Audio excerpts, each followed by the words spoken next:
Fake news findes både i Danmark og USA, men det påvirker landene forskelligt. Jeg har lige set en nyhed om en dansk politiker, der står, han har snydt med skat, men det er ikke sikkert, det er sandt. Her i USA ser jeg hele tiden vilde nyheder på sociale medier om politikere. Fake news er falske eller misvisende nyheder, der kan påvirke valg, politik og økonomi.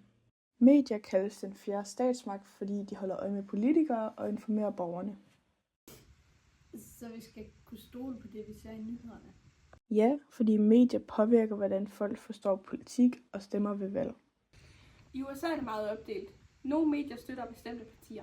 I Danmark er medierne mere neutrale. Der står her, at en politiker vil hæve skatterne ekstremt meget. Det er fake news! Jeg så dig blive sur! Jeg stemmer ikke på hende længere! Så en falsk nyhed kan ændre en stemme. Ja, fake news kan påvirke valg og ændre, hvem folk stemmer på. Jeg så en lignende nyhed om en kandidat og ændrede min stemme.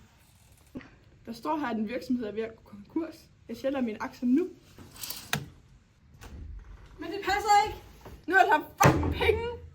Fake news kan også påvirke økonomien, fordi folk reagerer hurtigt og sælger aktier. Så fake news kan koste rigtige penge? Ja, både valg og økonomi kan blive påvirket. I Danmark er der generelt mere tillid til medierne. I USA er der mere politisk opdeling og mistillid. Derfor spreder fake news sig ofte hurtigere i USA.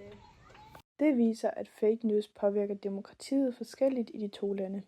Fake news kan påvirke valg Og økonomi. Derfor skal man altid tjekke sine kilder.